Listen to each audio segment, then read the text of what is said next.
Have you ever been staring at your phone, reading a message from someone you like, and suddenly felt like your brain just froze?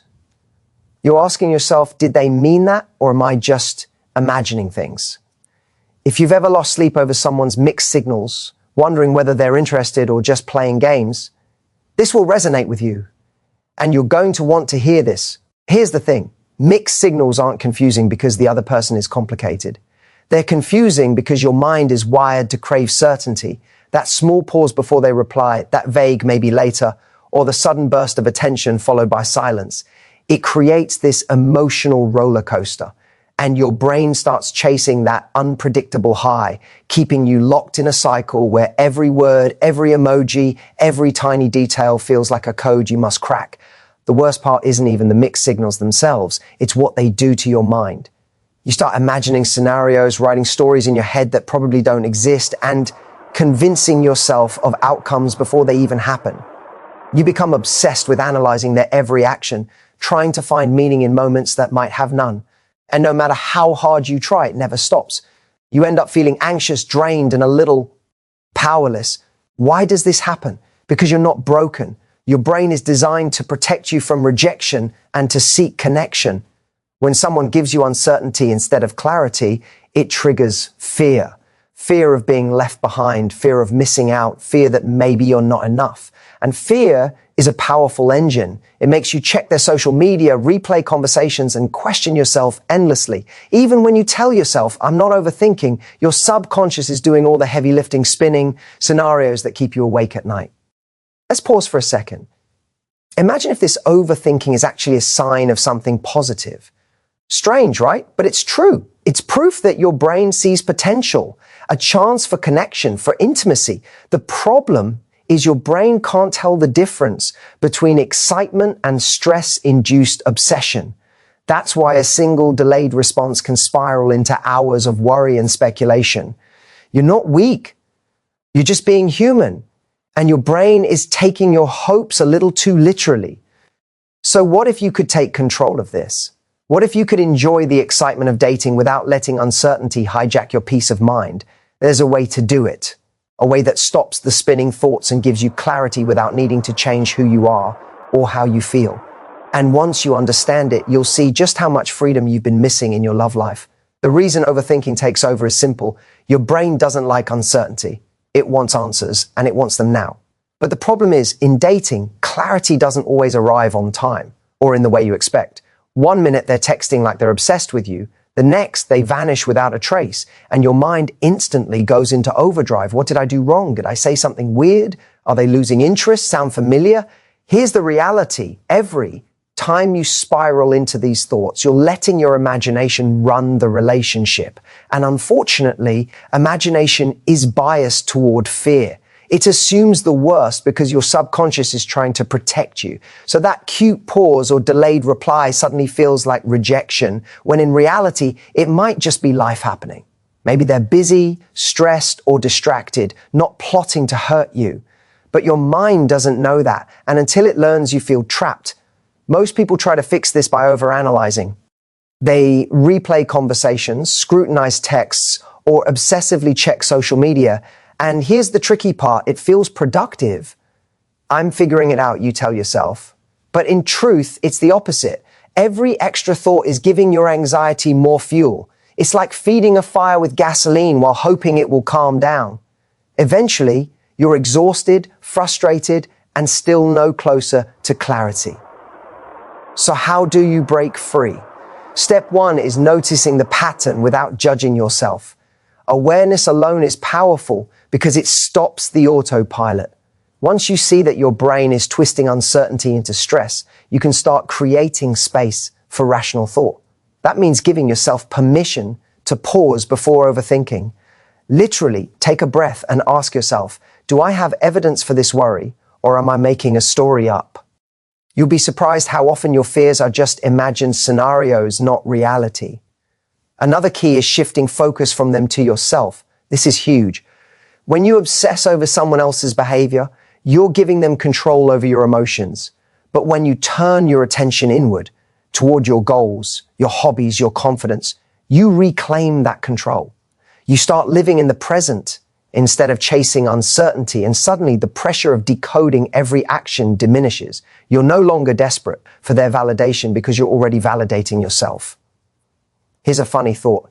The people who overthink most are often the most emotionally intelligent. They care. But caring doesn't mean you have to lose your peace of mind.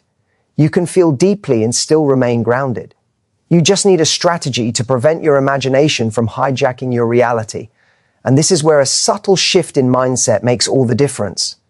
It's not about ignoring signals. It's about seeing them clearly without letting your brain add drama that doesn't exist.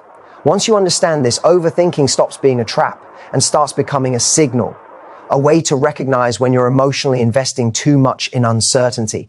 And that awareness opens the door to confidence, calmness, and clarity in dating, even when signals are mixed.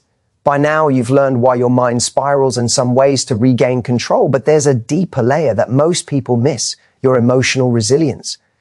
This is what separates someone who crumbles under mixed signals from someone who remains calm, confident, and in control, no matter what the other person does.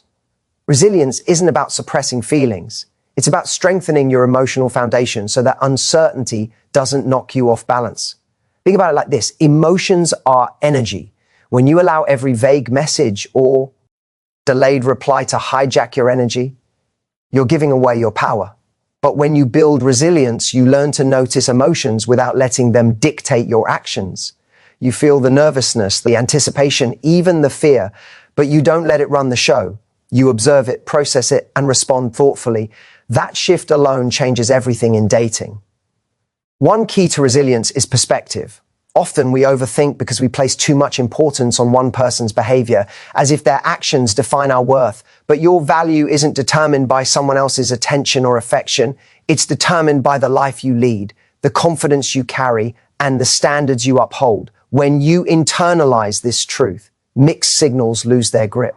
You start to see them as data points, not judgments on your worth. Here's something most people don't realize. Uncertainty can actually be exciting. Yes, it sounds counterintuitive, but when you approach dating with curiosity instead of fear, ambiguity becomes a tool, not a trap. Instead of obsessing over every message, you observe, you enjoy, and you allow the relationship to reveal itself naturally. This mindset creates attraction because it's rooted in confidence, not neediness. People are drawn to calm, self-assured energy, not desperation or panic. Another practical strategy is to cultivate a strong internal dialogue. When you notice overthinking creeping in, ask yourself, is this thought helping me or is it feeding my fear? Simply labeling thoughts as helpful or unhelpful creates mental distance and reduces their emotional impact. Over time, this trains your brain to pause before spiraling, giving you the power to respond instead of react. And here's the subtle but powerful truth. You can't control someone else's actions, but you can control your response. That control is liberating. You no longer wait anxiously for signals to validate your worth. You validate yourself by the way you show up, the way you live, and the choices you make. That doesn't just reduce overthinking, it transforms your dating life entirely. Suddenly, uncertainty becomes a challenge you can navigate, not a trap that traps you. Lastly, remind yourself that this is a skill. Emotional resilience is not innate, it's practiced. Each time you catch yourself overthinking, pause, observe, and redirect your focus, you strengthen your capacity to handle uncertainty. The more you do it, the more natural it becomes. And before long, mixed signals won't stress you. They'll simply inform you. You'll move through dating with confidence, clarity, and the freedom to enjoy the connection without the anxiety. Now that you understand the mental traps and how to strengthen your emotional resilience, it's time to take real control. This isn't about changing the other person. It's about transforming how you show up in dating. The first step is clarity. Ask yourself, what do I want and what am I willing to accept? When your standards are clear, every ambiguous message becomes easier to interpret. You're no longer overthinking because you're filtering everything through your values, not your fears. Next, focus on presence. Overthinking thrives on imagining the future or replaying the past. The antidote is the present moment. Engage fully with your life, your friends, your passions, your career. When your happiness and confidence are rooted in your own experiences, someone else's mixed signals lose their power to derail your emotions. You're no longer chasing validation. You're living fully, and ironically, that's what makes you irresistible. Another key step is communication. Confidence isn't just internal, it's expressed. If something about their behavior confuses you, ask questions calmly and directly. It doesn't have to be confrontational. A simple, "Hey, I noticed this. Can we clarify?" shows maturity and self-respect. Most people admire clarity because it signals emotional intelligence, not neediness. And when you communicate like this, you reduce ambiguity and eliminate a lot of unnecessary overthinking. You also need to practice emotional boundaries. Remind yourself that their behavior doesn't define you. If someone is inconsistent, you don't have to feel rejected or anxious. Your self-worth is independent of their attention. By keeping this boundary, you create space to respond with choice rather than reaction. Over time, this builds confidence, and suddenly, mixed signals no longer have the ability to manipulate your emotions. Finally, cultivate curiosity instead of fear. When faced with ambiguity, lean into observation and interest rather than worry. Watch their behavior, notice patterns, and adjust your actions accordingly, but don't overanalyze every detail. This creates a sense of calm authority that naturally attracts people while preserving your mental peace. Dating becomes less about survival and more about connection and enjoyment. Remember, overthinking isn't a flaw, it's proof that you care. But caring doesn't mean losing control. By combining clarity, presence, communication, boundaries, and curiosity, you turn mixed signals from a source of stress into a guide for smart decisions. You're no longer a passive player waiting for validation. You're an active participant, confident and grounded, navigating dating with calm assurance. So the next time someone leaves you wondering, do they like me or not? Pause, breathe, check your facts, focus on yourself. Make your choices from a place of confidence, not fear. And watch how everything changes.